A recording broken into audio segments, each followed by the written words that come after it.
मेरे प्यारे दोस्तों, भाइयों और बहनों, आप सबका राधा कृष्ण भक्ति ज्ञान चैनल में स्वागत है।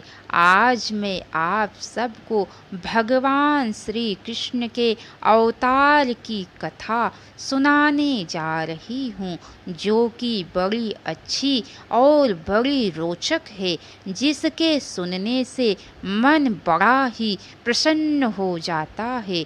तो चलिए दोस्तों, आप सबको भगवान श्री कृष्ण के अवतार की कथा आगे का भाग सुनाती हूँ। ब्रह्मा जी ने कहा, अब आप दुष्ट कंस से तनिक भी ना घबराएं।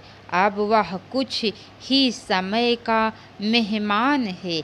आपका पुत्र यदुवंश का ही नहीं, समस्त धर्म अवलंबियों और अपने भक्तों की रक्षा करेगा। ब्रह्मा जी के बाद भगवान आशुतोष शिव ने कहा, हे देवी, तुम्हारी कोख में इस दृश्यमान जगत के परमार्थ स्वरूप स्वयं सत्य स्वरूप परमात्मा ने स्थान ग्रहण किया है। इस धरा पर जो लोग कमल नयन भगवान विष्णु के अंशा अवतार श्री कृष्ण के चरण कमलों की शरण लेंगे, वे सीधे वैकुंठ धाम का सुख प्राप्त करेंगे। इस प्रकार वसुदेव और देवकी को आश्वस्त करके ब्रह्मा जी और भगवान शंकर अपने अपने धाम को चले गए। श्री कृष्ण अवतार और बंदी गृह। जब भगवान श्री कृष्ण के जन्म का समय आया, तब सब शुभ लक्षणों से युक्त बड़ा सुहावना समय प्रारंभ हो गया। रोहिणी नक्षत्र आकाश में उदित हो गया। दिशाएं स्वच्छ और प्रसन्न थी। निर्मल आकाश में तारे जगमगा रहे थे। नदियों का जल निर्मल हो गया था। सरोवरों में रात्रि के समय में भी कमल के पुष्प खिल उठे थे। वृक्षों की डालियां रंग बिरंगे फूलों से लद गई थी। पक्षी चहक रहे थे, भौरे गुनगुना रहे थे।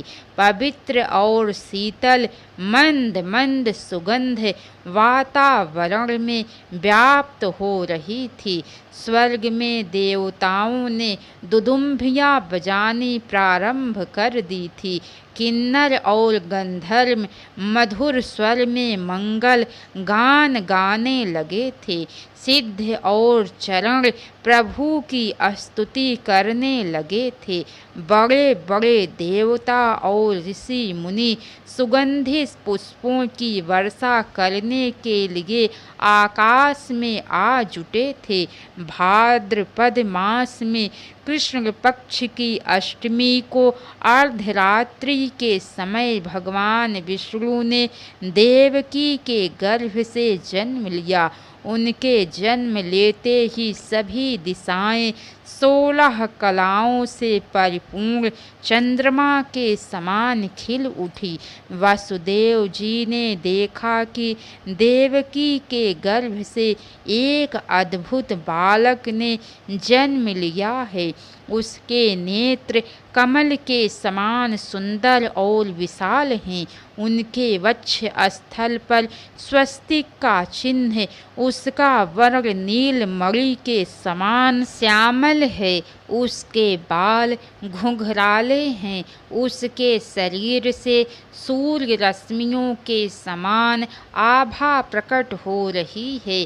बालक को देखकर वसुदेव और देवकी के चेहरे खिल उठे, परंतु साथ ही उन्हें यह भय भी सताने लगा कि कंस इस बालक के जन्म की सूचना पाते ही यहाँ आ धमकेगा और इसे मार डालेगा।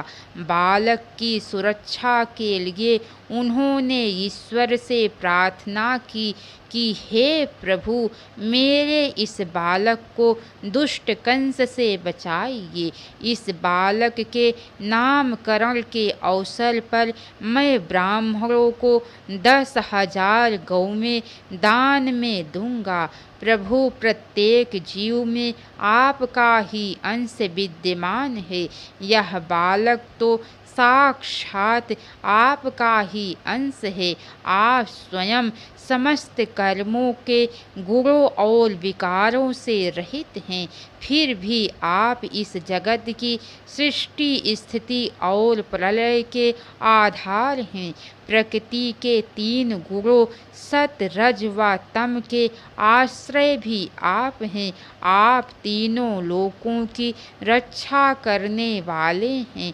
आप मेरे पुत्र की रक्षा कीजिए। अपने पति को इस प्रकार दुखी होते देखकर देवकी ने उनसे कहा, स्वामी देखिए, प्रभु की इच्छा से सभी सैनिक सोए पड़े हैं और बंदी गृह के द्वार स्वतः ही खुल गए हैं। आप मेरे इस पुत्र को यहाँ से ले जाइए और किसी सुरक्षित स्थान पर पहुँचा आइए। देवकी की बात सुनकर वसुदेव ने चारों ओर दृष्टि घुमाई तो उसकी बात सत्य पाई। उन्होंने तत्काल बालक को उठाकर अपनी गोद में ले लिया और बंदी गृह से बाहर निकलते चले गए। बंदी गृह के जो दरवाजे भारी जंजीरों और तालों से बंद थे, स्वतः ही खुलते चले गए। पहरेदार भी अचेत होकर इधर उधर लुढ़क गए। घटाघोर अंधकार बंदी गृह से बाहर छाया हुआ था। आकाश में बादल घुमड़ घुमड़ कर गरज रहे थे। देखते देखते तेज वर्षा होने लगी, पर वसुदेव नहीं रुके। वे सीधे यमुना की ओर बढ़े जा रहे थे। यमुना के पास जाकर वसुदेव ने देखा कि यमुना का जल बढ़ रहा है और तेज गति से बह रहा है, परंतु उन्होंने इसकी जरा भी चिंता नहीं की। वे यमुना के जल में उतर कर पार जाने लगे। यमुना ने उन्हें मार्ग दे दिया। उन्होंने अपने बालक को सिर पर धारण किया था। शेषनाग ने फन फैलाकर बारिश की बूंदों से बालक की रक्षा की। कुछ ही देर में उस उफनती यमुना को वसुदेव जी ने पार कर लिया। वे तेजी से गोकुला में नंद बाबा के घर की ओर चल पड़े। योग माया ने उसी रात यशोदा की कोख से जन्म लिया था। जिस समय वसुदेव नंद बाबा के घर पहुँचे तो उन्होंने देखा कि सभी गोप नींद में अचेत पड़े हैं। यहाँ तक कि योग माया की वजह से यशोदा भी उस समय गहरी नींद में थी। वसुदेव ने धीरे से अपने लाल को यशोदा की शैया पर लिटा दिया और कन्या के रूप में वहाँ लेटी योग माया को उठा लिया। वे धीरे से बड़बड़ाए, देवी मुझे क्षमा करना, प्रभु की ऐसी ही इच्छा है। वे तत्काल उल्टे पांव लौट पड़े और यमुना को उसी प्रकार से पार करके बंदी गृह में लौट लौट आए। बंदी गृह में पहुंचकर वसुदेव ने उस नवजात कन्या को देवकी के बिस्तर पर लिटा दिया। उसी समय बंदी गृह के सभी द्वार पूर्ववत बंद हो गए। सैनिक जाग उठे और वसुदेव के गीले वस्त्र सूख गए। बच्ची रोने लगी तो सैनिकों ने समझा कि देवकी ने 8वीं संतान को जन्म दिया है। वे तत्काल सूचना देने के लिए कंस के महल की ओर आगे बढ़े। उधर यशोदा की निद्रा टूटी तो वह अपने बालक को दुलारने लगी। उसे इतना तो पता था कि उसने संतान को जन्म दिया है, परंतु संतान को जन्म देने के समय से ही वह अचेत थी। इसीलिए वह यह नहीं जान सकी कि उसने पुत्री को जन्म दिया है या पुत्र को। अब तो वह उस श्याम सलोने बालक को ही चूम चूम कर अपना वात्सल्य बिखेर रही थी। कंस को जैसे ही पता चला कि देवकी ने 8वीं संतान के रूप में एक कन्या को जन्म दिया है, तो वह भागा भागा बंदी गृह में पहुंचा। उसने एक झटके से उस नवजात कन्या को अपने हाथों में उठा लिया। देवकी और वसुदेव रोते गिड़गिड़ाते रह गए, पर उसे जरा भी दया नहीं आई।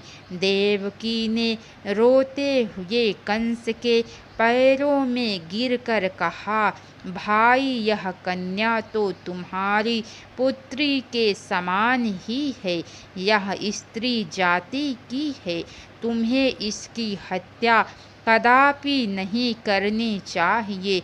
तुमने दैववश अग्नि के समान मेरे कितने ही पुत्रों का निर्दयता के साथ वध कर दिया है। अब केवल यही एक कन्या बची है। इस कन्या से तुम्हें कोई भय नहीं होना चाहिए। यह तुम्हारा काल कैसे हो सकती है? भविष्यवाणी में तो कहा गया था कि मेरा 8वां पुत्र ही तुम्हारा वध करेगा, पर अब तो मेरा कोई पुत्र जीवित नहीं रहा है। भाई, इस कन्या को मुझे दे दो। मैं तुम्हारी छोटी बहन हूँ, मुझ पर दया करो। इसके आगे की कथा दोस्तों आप सबको कल सुनने को मिलेंगी। तो कैसी लगी कथा लाइक करके कमेंट बॉक्स में ज़रूर बताइएगा। तो बोलिए नंद के लाला भगवान श्री कृष्ण की जय। हर हर महादेव।